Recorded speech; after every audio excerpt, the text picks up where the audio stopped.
Election లో number 1 స్థానం రావాలంటే ప్రజల సహకారం, ప్రజల భాగీదారీ వ్యవస్థ మనకు ఎంతో అవసరం. ఈనాటి కార్యక్రమానికి మరి కొద్ది క్షణాల్లో మన జీవీఎంసీ కలుషితం అవ్వకుండా, ప్లాస్టిక్ వ్యర్థాలతో ఇప్పుడు కూడా కలుషితం అవ్వకుండా చక్కని ఆహ్లాదకరమైనటువంటి ప్రాంతంలో ఉండాలని, ముఖ్యంగా కాకుండా ప్రతి ఒక్కరు కూడా గుడ్డ లేదా నార సంచులు వాడాలని. మీరు మార్కెట్కి వెళ్ళినా, షాపింగ్కి వెళ్ళినా, కూరగాయల మార్కెట్కి వెళ్ళినా, రైతు బజార్కి వెళ్ళినా, చేపల మార్కెట్కి వెళ్ళినా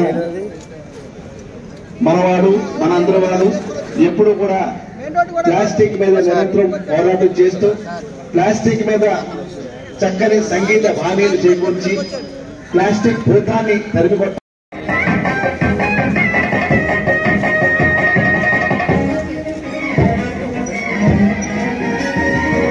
జీవనదుల కాలుష్యం పెంచే పెనుభూతమిది.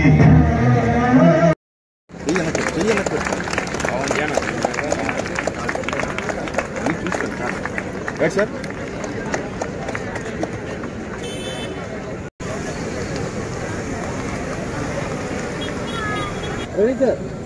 ఇండియాలో అన్ని నగరాల కన్నా ముందుండే వైజాగ్ అన్ని అంటే ఈకో ఫ్రెండ్లీ ఎన్విరాన్మెంట్ క్రియేట్ చేయడానికి అన్ని రకాలుగా పాటుపడే వైజాగ్ ఈరోజు ప్లాస్టిక్ ఫ్రీ వైజాగ్ కోసం పిలుపునివ్వడం జరుగుతుంది. అందులో భాగంగా నేను సైతం అంటూ నేను ఇక్కడికి వచ్చాను. అందరితో ప్లాస్టిక్ ఫ్రీ వైజాగ్ చేయించడం జరిగింది.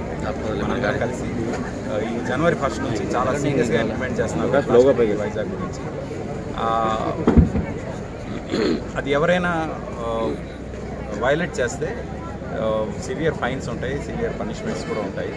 అందుకు ఎస్పెషలీ షాప్స్ అలాగే వెండర్స్ వీటి మాత్రం బాగా జాగ్రత్తగా ఉండాలి. ఎందుకంటే అక్కడి నుంచే వస్తాయి కాబట్టి. అండ్ పబ్లిక్ ఎలాగూ వాళ్ళ ఫ్యూచర్ జనరేషన్ గురించి ఆలోచిస్తూ వీటి నుంచి దూరంగా ఉండడానికి రెడీగా ఉన్నారు. అందరూ కూడా దయచేసి ప్లాస్టిక్ ఫ్రీ వైజాగ్ కోసం పాటుపడదాం. And let's make this Vizag more eco friendly. And ఎంతోమందికి ఇది ఒక మంచి ఇన్స్పిరేషన్ అవ్వాలి. ఎన్నో సిటీస్కి వైజాగ్ ఒక ఇన్స్పిరేషన్ అవ్వాలి.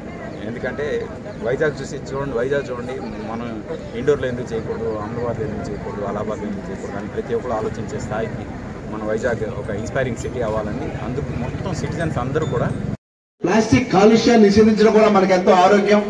దయచేసి విచ్చేసి ఈ యొక్క కార్యక్రమంలో పాల్గొనే యొక్క కార్యక్రమాన్ని విజయపెట్టి స్వచ్ఛ విశాఖ అంబాసిడర్ శ్రీ ఆర్పి పట్నాయక్ గారు నిషేధించాలి అనే ఒక మహత్తరమైన తపస్సు భాగంతో మన అందరి కోసం మన ముందుకు వచ్చారు. ఈ కార్యక్రమాన్ని విచ్చేసినటువంటి జీవీఎంసీ అధికారులు